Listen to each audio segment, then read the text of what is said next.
This is things you might not have heard from the Conversation Project. I am Jay Cleveland Payne, and the Conversation Project is your home for headline news, information, and pop culture references that are worth chatting about. And today, 8 stories, as always, for Wednesday to get into it. Go starting for the Epstein files, a little extra bonus, extra mustard on this hot dog coming in today. Plus, who's into that? Mohammed bin Salman, which is why they call him MBS, and New Orleans is in the news, and not exactly in ways that tourism really likes to see. Plus, 5 other stories that you helped us in this conversation afford this morning's report, going to you live, broadcasting 5:30 a.m. Central Time across the world via the internet from Little Rock, Arkansas. Now, more information about how we get things done is simply found by going to our website, our home. This is conversationproject.com. Get more details about how we get things done there. Plus, info on the sponsorships and the partnerships helps us get us paid right here. Plus, we'll talk about one sponsor, which is a non-paid sponsor, if you will, but something we do as a part of More Better Media, the larger umbrella where the Conversation Project lives. That is History is Every Day, the website that talks about history literally every day here. So let's get into the news for today for this 19th of November, 2025. 8 stories, ready to go. Kick things off with the thing that's the most important thing, at least the thing that's taking up all the oxygen in the air for all the news coverage. That is how Congress has quickly moved to force release of the Epstein files as Trump signals support for the bill. Now, over the weekend, Donald Trump was like, you know what? Go ahead and vote for this thing. It's still a hoax. It's still, Democrats being funny. And let's make sure we prosecute Bill Clinton in the process. But go ahead and vote for it so we can get these things going on. While he's also dodging questions about answering, why don't you just release it on your own? Because you could do that. Now, the House actually passed the Epstein bill by a lopsided margin, like only one person didn't vote for it. We'll talk about that in a moment. Senate basically greenlighted fast by just saying, sure, once it gets here, we're all just going to wave our hands and pass it on. Now, because of the not quite state dinner last night, the bill could have went to Trump's desk last night. It'll go this morning. We'll talk about both of those things in a moment. But we'll have the signing of the bill, which tells Trump to tell his Justice Department to release everything on the actual Epstein issues. Bipartisan, oh yeah, this one happens where basically everyone but one guy, literally one guy said no. Trump reversed course, saying he'd sign it, of course, and he's basically smart retail politics because so many people are beating down this drum because it must be there. Now, the 30-day clock actually starts, so it's not going to be released on Friday. You're not going to dump it on your Thanksgiving holiday and have a chance to fight about it while the Cowboys are playing football on Thursday. Epstein files will have some issues or things still need to be redacted, still need to be cleaned out, and some things still need to be protected. Part of what the bill is about protecting people in the actual litigations. But strategically, the word Epstein files is now going to dominate search for even more days because it's something that's going to probably happen. Probably happen. Probably happen.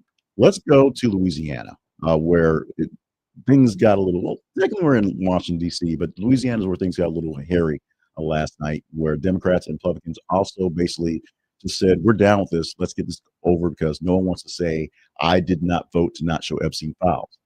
Except one guy did. One person actually did that. Republican Representative Clay Higgins out of Louisiana. He's a fifth term representing a congressional district in Southwest Louisiana. He explained in a lengthy statement that he was a principled no from the get-go, and he basically wasn't going to change. He raised some of the same objections that House Speaker Mike Johnson had, also from Louisiana, just ironically. But then Johnson just kind of went, okay, sure, fine, we're going to do this. We'll have this happen. Because Johnson basically said what I said earlier. None of us want to go on record in any way to be accused of not being maximum transparency. No one wants to be the one that said, I don't want to see what Epstein had on people. No one wanted to be that one. Higgins basically stood his ground as the only person who voted literally against it for the House. Since the Senate just basically waved their hands and made it happen, it will happen. Trump is suspected to sign it sometime today, and we will see what happens 30 days from now when they should start releasing the actual Epstein files. They should start releasing the actual Epstein files. Let's talk about Meta. Meta wins a landmark FTC antitrust battle and gets to keep WhatsApp and Instagram, although they're still being asked, they probably should go ahead and split it up anyway. Now, the federal judge ruled that FTC did not prove that Meta holds a present-day social media monopoly, citing competition. Basically, TikTok and YouTube, because they are their big competitors, means that Meta and Facebook, as the big company in Meta, should be able to hold on to WhatsApp and Instagram because they're fighting on all fronts. Sounds great. Although they should actually say a narrative, sort of an option to sort of buy or bury cases, needs to be a bit fresh in these issues. Not necessarily a bad idea to get rid of them, but not necessarily something that must be forced because of any sort of monopoly. Meta's Wednesday's family app strategy and stacks up the compliance at issues, and they're using their best to try to keep up with youth safety fights to remain a separate regulatory front. There's the other issue of basically making sure that although they claim to be family friendly, there's yeah, stuff. Yeah. So look for antitrust to keep hitting Meta in the face because that's what you do with the WhatsApp and Instagram. Keeping all together as a bundled package is a big deal. But for right now, the courts say they can do that. For creators and brands, look for the takeaways that will be continuity in sticking with what's going on. Having them integrated is a great thing for you if you're into one-stop shopping, but also the fact there's so many platforms also becomes an issue.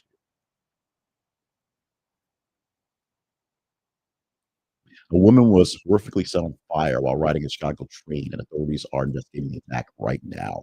A 26-year-old woman was doused with flammable liquid and set ablaze on a CTA Blue Line after an argument. A person of interest is in custody at the moment. Chicago train attack renewed questions about platform tunnel security and emergency comms inside rolling stocks in these issues. So the timeline from onboard altercation to the platform response was pretty swift, actually, with eyewitness collaboration and conditions updates from the Stroger Hospital as things progressed.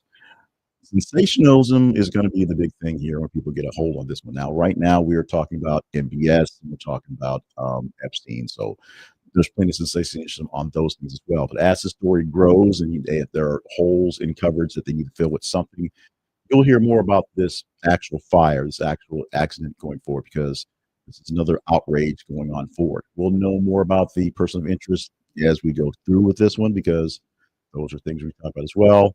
This is one of the reasons why Trump says he should be able to send his National Guard troops to Chicago because of things like this. Although things like this are fairly rare and very isolated, it's hard to target these things going forward. Oh, by the way, during the MBS White House visit, which was a lot of yesterday, Trump dismissed questions about the Khashoggi killing and suggested that the crown prince knew nothing, contradicting prior U.S. intelligence assessments, which is what we've been doing all along. The defense sparked fresh criticism from press freedom groups and Khashoggi's family as the administration leaned into the investment in security talking protocols.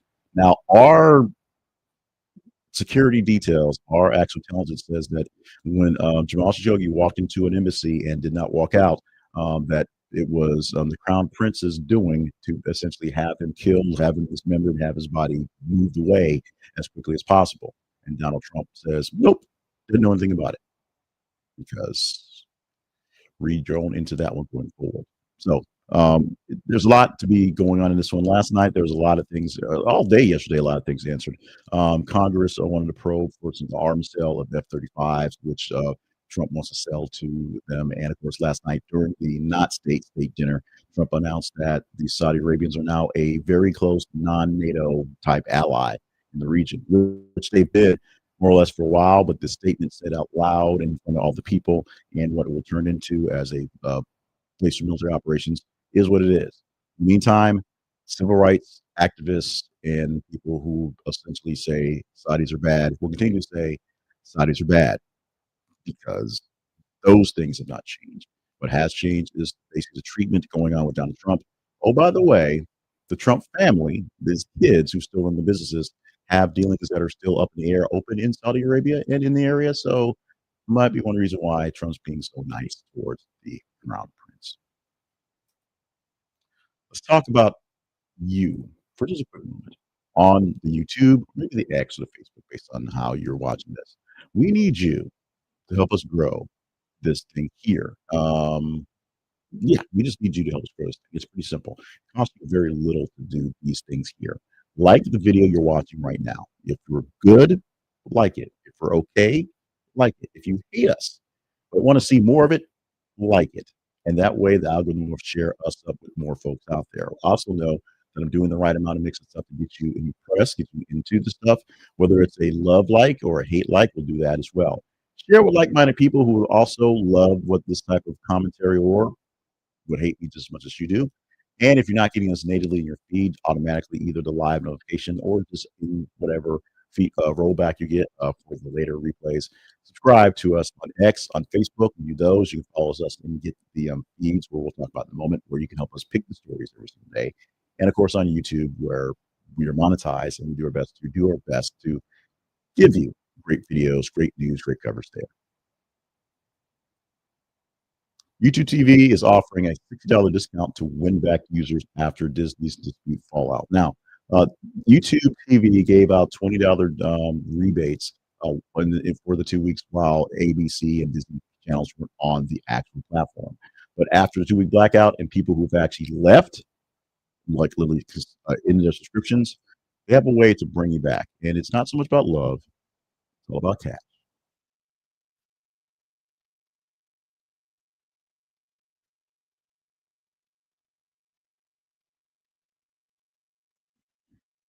The plan right now, about $60 for reacquiring your subscription. Programming notes for all you guys who have jumped ship and came back to it. It is the big message is ABC, ESPN is back. That's a credit, and not just a credit. Sports driving this switch back. Biggest reason that I was basically very sad for 2 weekends was I missed a lot of college football on the Saturdays and going forward. Yeah, there's some Abbott Elementary, there's some shows that were missed, but the biggest thing was the football window that was missed. Keep an eye out for football, and NFL football with coming into the latter end of the season. Some NBA windows for ABC as well, and of course college football as it rolls into the season. If you're SEC guy like me, then it really is a big, big, big, big deal. I am very skeptical on all the greens. I've tried many types of them, and just basically came to the point where essentially they might as well just be cardboard and for whatever that worth is. But for some folks, this dietary supplement is a big deal. And it's a very big deal for all the people who take it if you're going to get sick off because of salmonella. And a big, big recall from Amazon, Walmart, and Target over salmonella risk over multiple brands of green powders. Basically, go to your store, figure out which brand you get it from, and take a look at it going forward. The dietary supplement recall includes specific lots sourced from an Indian supplier. Consumers should discard products and sanitize all surfaces because it can stick around for a while. Literally, just throw it out, get rid of it. You can try to get a refund from your store if you bought it new, but don't try to say, "Oh, it's been here for a while. I'll live through it." Just throw it out to be safe. Retailers are pulling off the shelves right now. Illness discounts are being updated. There's no real, still, solid numbers on who's being sticking by this one, but right now they're keeping a big eye on this one across multiple states.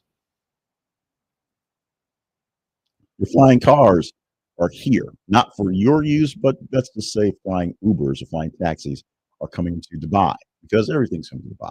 As urban travel evolves in that nation, a company's going to launch a flying taxi that can travel up to 200 miles per hour.